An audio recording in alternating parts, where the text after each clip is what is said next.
क्या आपने कभी सोचा है कि जिंदगी की कुछ कहानियां सिर्फ सुनी नहीं जाती, उन्हें महसूस किया जाता है, जो आपके दिल को छू ले, आपकी सोच को बदल दे। मैं हूं राहुल रावत और आज हम क्लास 12 के एक ऐसे ही चैप्टर को पढ़ने जा रहे हैं जिसमें मुस्कुराहट कम है और मजबूरी ज्यादा है। इसका नाम है lost spring, the stories of stolen childhood, जिसे लिखा गया है एनीस जंग के द्वारा। इस चैप्टर में हम मिलेंगे दो बच्चों से, साहिब और मुकेश से। दोनों के सपने बड़े हैं, लेकिन उनका सच उनके सपनों से बिल्कुल अलग है। तो चलिए इन बच्चों की कहानियां समझते हैं। ना सिर्फ पढ़ेंगे बल्कि महसूस करेंगे कि कैसे किसी का बचपन सिर्फ एक मुस्कुराहट नहीं, एक अधूरा सपना बनकर रह जाता है। Sometime I find a rupee in the garbage। हमारी पहली कहानी शुरू होती है साहिब से, जिसका पूरा नाम है साहिब आलम। हर सुबह ऑथर अनीस जंग उसे और उसके दोस्तों को कचड़ों के ढेर में कुछ ढूंढते हुए देखती है। ये लोग रिग पिकर्स हैं, यानी कि कचड़े बीनने वाले हैं। साहिब का परिवार 1971 में बांग्लादेश के ढाका से आकर यहाँ दिल्ली के सीमापुरी इलाके में आकर बस गया था, क्योंकि तूफान ने उनके खेत और घर तबाह कर दिए थे, सब कुछ छीन लिया था। सीमापुरी एक स्लम एरिया है जहाँ कच्चे घर हैं, टिन की छतें हैं और बेसिक सुविधाएं जैसे बाथरूम, नाली या पानी का तो कोई नामो निशान ही नहीं है। यहाँ करीब 10,000 से ज्यादा रिग पिकर्स रहते हैं, बिना किसी असली पहचान के। बस उनके पास राशन कार्ड्स हैं जिससे उन्हें अनाज मिल जाता है और यही इनका जीवन है। इन बच्चों के लिए कचड़ा एक अलग ही चीज है, जैसे एक जादू का पिटारा हो।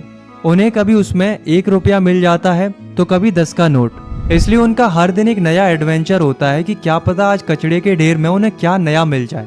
उनकी आंखों में एक चमक होती है, जैसे कचड़ा उनका खजाना हो।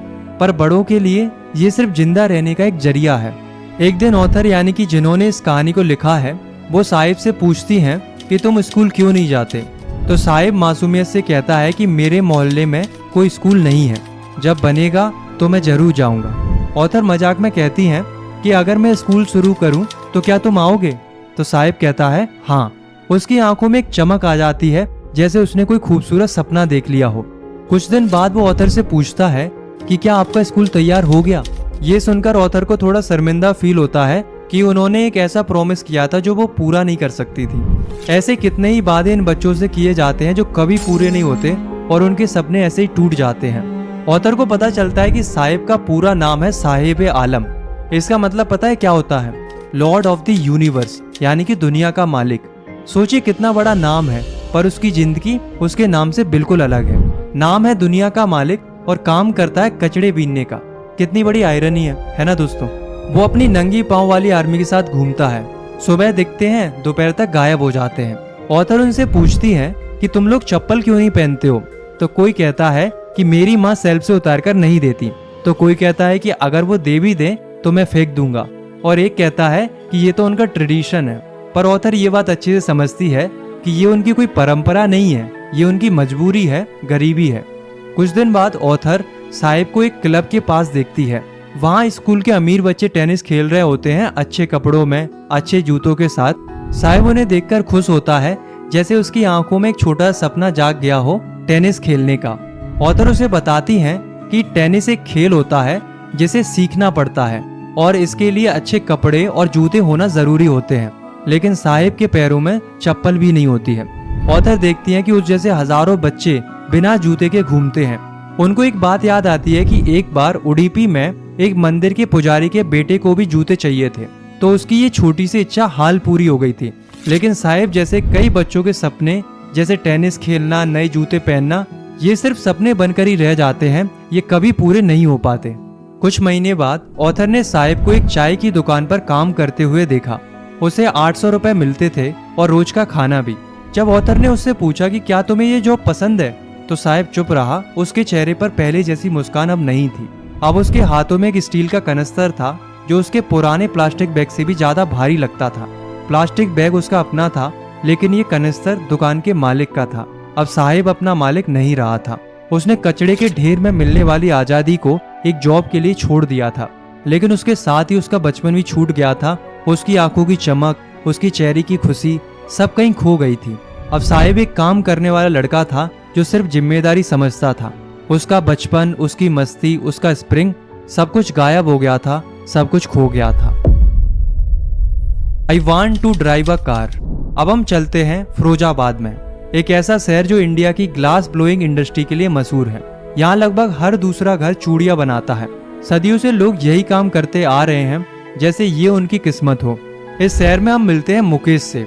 मुकेश थोड़ा अलग है। उसकी आंखों में एक सपना है, एक चमक है जो फिरोजाबाद की धूल भरी गलियों में कम ही देखने को मिलती है।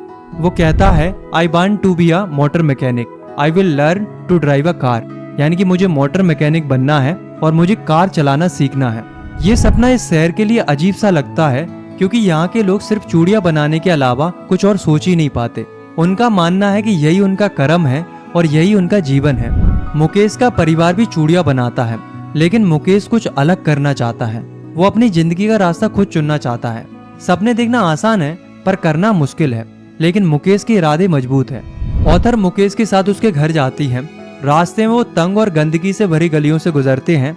हर जगह कचरा पड़ा है, मक्खियां मंडरा रही हैं। उसका घर भी वैसा ही है, एक छोटी सी टूटी फूटी झोपड़ी है, जहाँ आदमी और जानवर एक ही जगह रहते हैं।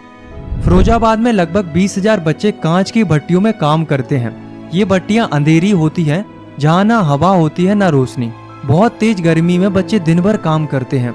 धीरे धीरे उनकी आंखों को अंधेरा ही अच्छा लगने लगता है। कई बार तो उनकी रोशनी जवानी से पहले ही चली जाती है। कहने का मतलब ये है कि वहाँ रहने वाले लोग एक बड़ी मुसीबत में फंसे हैं। गरीबी, उधार देने वाले लोग, बीच वाले, पुलिस वाले, नेता और अफसर सब मिलकर उन्हें दबाए रखते हैं। अगर वो मिलकर कुछ बेहतर करने की कोशिश करते हैं तो उन्हें धमकाया जाता है, उन्हें पीटा जाता है और जेल भेज दिया जाता है। उनके लिए इस दुख भरे जीवन से निकलना बहुत मुश्किल है, जैसे एक चक्रव्यूह हो जिसमें घुस तो जाते हैं पर बाहर निकलना नामुमकिन लगता है। मुकेश ऑथर को अपने घर के अंदर ले जाता है, जो एक आधा बना हुआ झोपड़ा है। छोटी सी जगह है, पतली दीवारें हैं और टूटी छत है। अंदर उसके बड़े भाई की पत्नी मिलती है, जो खुद अभी बहुत जवान है। वो चूल्हे पर खाना बना रही होती है। उसके नाजुक हाथ अभी से थकान और जिम्मेदारियां उठा रहे हैं। घर में सब उससे बहू कहते हैं, घर की इज्जत और मर्यादा समझ के। मुकेश के पापा एक बूढ़े और थकेमंद आदमी हैं। कभी टेलर हुआ करते थे, फिर बैंगल्स बनाने लगे। अब उम्र और थकान ने उनका साथ छोड़ दिया है। ना वो इतना पैसा कमा पाते हैं कि वो अपने घर को ठीक कर सके, और ना ही अपने बच्चों को स्कूल भेज पाते हैं। उन्होंने अपने बच्चों को सिर्फ एक ही चीज सिखाई है, बैंगल्स बनाना। उनके लिए यही उनका काम है, यही कर्म है और यही उनकी किस्मत है। इसी में उनका जीवन बीत गया है और अब वही रास्ता वो अपने बच्चों के लिए भी देखते हैं। मुकेश की दादी कहती हैं, ये उसका कर्म है, ये उसकी किस्मत है। हम भगवान की दी हुई परंपरा को तोड़ नहीं सकते। उनकी आंखों में वही उदासी, वही हार मान लेना दिखता है जो फिरोजाबाद के हर घर में मिलता है। वहाँ रहने का मतलब ही है बैंगल्स बनाना।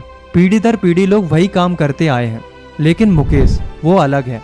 उसकी आंखों में उदासी नहीं है, बल्कि एक छोटी सी रोशनी है। उसके सपने उसकी किस्मत से अलग है। वो एक मोटर मैकेनिक बनना चाहता है, एक ऐसा सपना जो उसकी जिंदगी से काफी दूर है। वो कहता है कि मैं गैरेज जाऊंगा और काम सीखूंगा। गैरेज उसके घर से काफी दूर है, पर वो बिना हिचकिचाए कहता है कि मैं पैदल जाऊंगा। उसके शब्दों में दम है, इरादों में एक पक्कापन है। ऑथर उससे मुस्कुराते हुए पूछती है कि क्या तुम प्लेन उड़ाने का सपना भी देखते हो?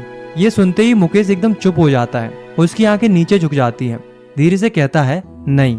उसका सपना सड़कों पर दौड़ती हुई कार्स तक ही सीमित है, क्योंकि फिरोजाबाद के आसमान में प्लेन्स बहुत कम ही उड़ते हैं। उसका सपना अभी भी उस धूल से लिपटा हुआ है जहाँ से वो खुद आया है। लेकिन छोटा ही सही, एक सपना तो है। एक छोटी सी चिंगारी है, एक उम्मीद है अपने कर्म को तोड़ने की और किस्मत से लड़ने की। तो साहिब और मुकेश की ये दो अलग अलग कहानियों में गहरा सच है। लॉस्ट स्प्रिंग, बचपन की वो मासूमियत, वो खुशी, वो सपने जो गरीबी और हमारी समाज की लापरवाही की वजह से छिन जाती हैं। साहिब अपनी आजादी खोकर एक कनस्तर उठाता है। मुकेश एक मोटर मैकेनिक बनने का सपना देखता है, ये जानते हुए भी कि ये रास्ता कितना मुश्किल है। एनीस जंग अपनी इन कहानियों से हमें कुछ इम्पोर्टेंट सवाल पूछती हैं कि क्या हम इन बच्चों के लिए कुछ कर सकते हैं? क्या उनके लॉस्ट स्प्रिंग को वापस लाया जा सकता है? ये सिर्फ उनकी कहानी नहीं है, ये हमारी सोसाइटी का एक मिरर है। शायद इनकी कहानियां सुनकर हम थोड़े और सेंसिटिव बन सकते हैं और उन बच्चों के लिए एक बेहतर कल बनाने में अपना एक छोटा सा योगदान दे सकते हैं, जिनका बचपन कहीं खो गया है, जिन्हें अभी भी अपने स्प्रिंग की तलाश है। अगर आपको ये वीडियो पसंद आई तो आप इस वीडियो को लाइक कर सकते हो और इस चैनल को सब्सक्राइब भी